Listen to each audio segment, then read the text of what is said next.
25 years old and I'm not where I expected to be. And of course, it's a mixture of feelings because it's like it's your fault. It's so many influences, outside forces that that caused you to be where you are at today, and you're not entirely happy with where you're at. And when you try to change it, and then circumstances are kind of limited in how how you can make moves, it sets you back mentally. And I was just going through that process where I was like, okay, I'm turning 25, I'm this and the third, I have not done this and the third. So I was just constantly battling with myself mentally of where I'm at versus where I'm supposed to be and things like that. And I really don't want to get into it because I'm still kind of going through it myself. But it just comes to the point where you have to be happy with where you're at.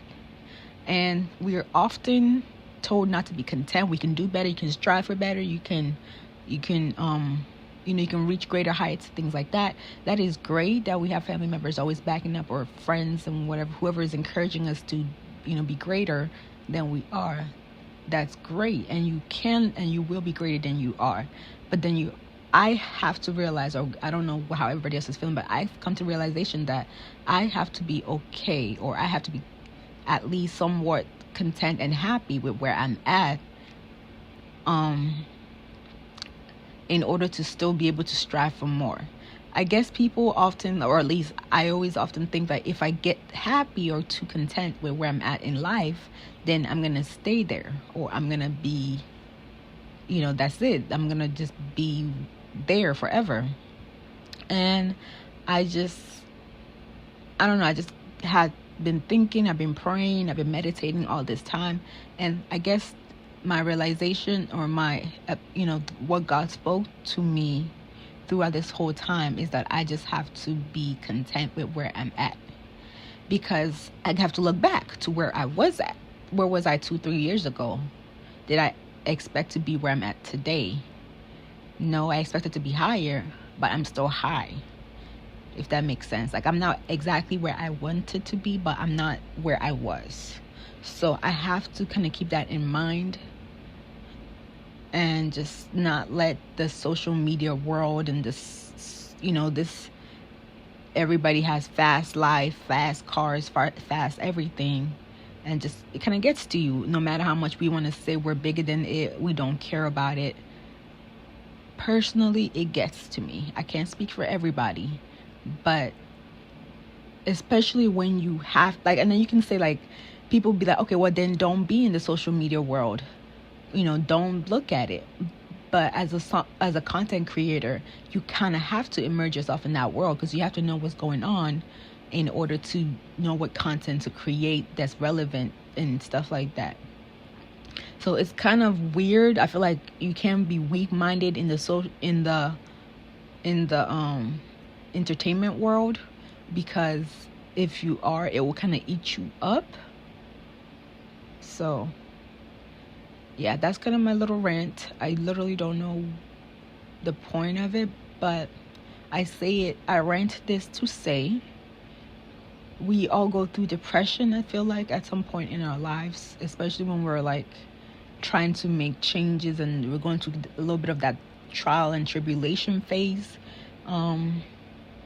We just have to realize that that's what it is. It's just this phase that we have to fight and just keep pushing, and hopefully, come out on top with whatever motivation you can find, be it God, friends, family, reading, writing, drawing, a hobby of some sort, whatever it is that you can cling on to pull yourself out of that situation, to pull yourself out of that mental phase.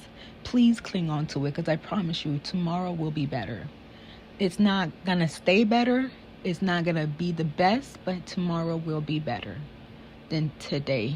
So just hang on to that hope, cling on to that mindset, and just keep on pushing.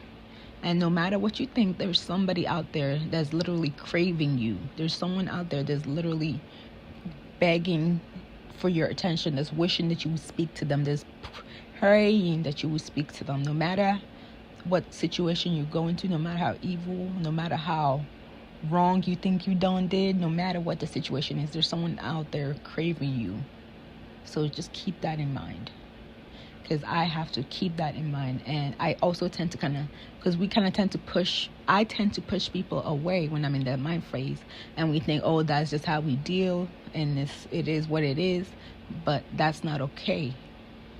If we, as humans, when we think we think we're processing, we think we're dealing, but we're just bottling it up, we're just shoving it down, and it's not really solved. It's not really, the problem is still there. You're still dealing with that situation. You just not calling it what it is. You might push it down and it goes into something else, or you might suppress it to the point where something else happens and you just explode over it.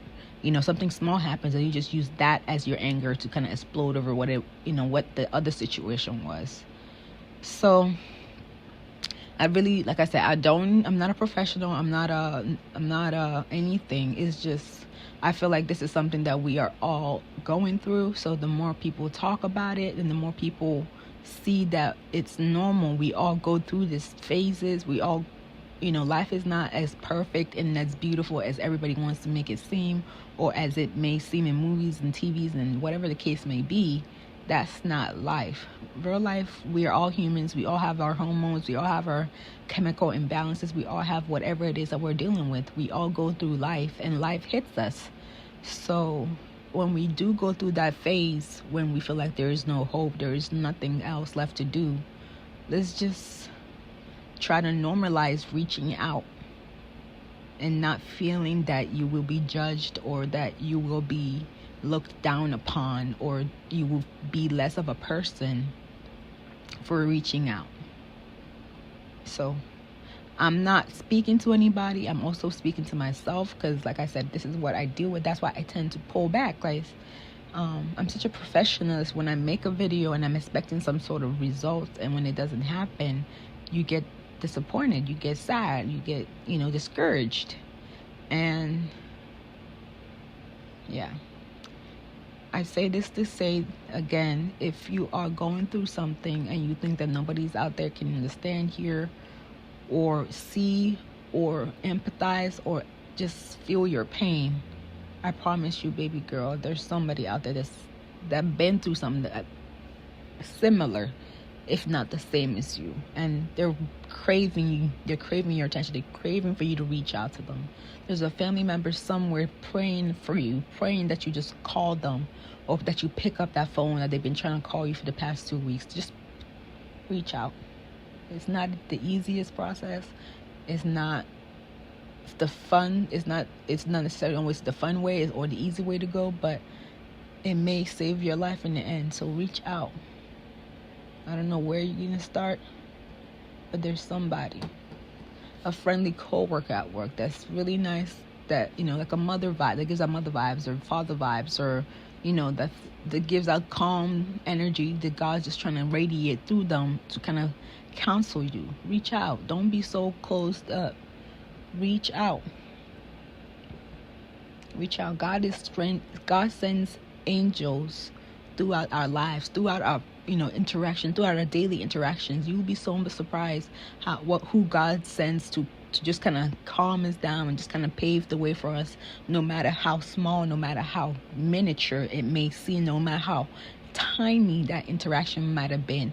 It could have been paving the way for you to live a brighter tomorrow. So please don't give up. Please don't.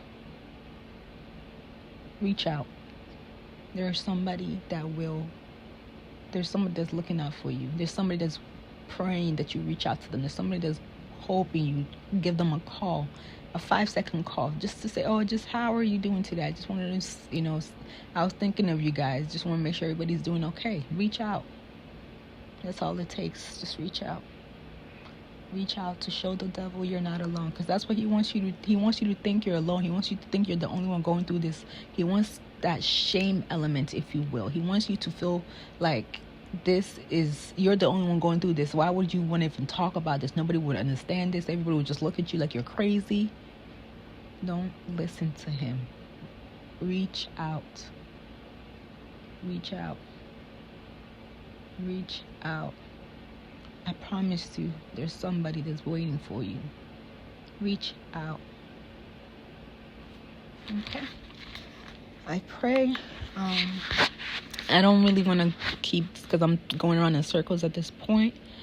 I just pray, if you believe in God, reach out to Him. If you believe, whoever your higher being is, whatever it is that you need in that moment,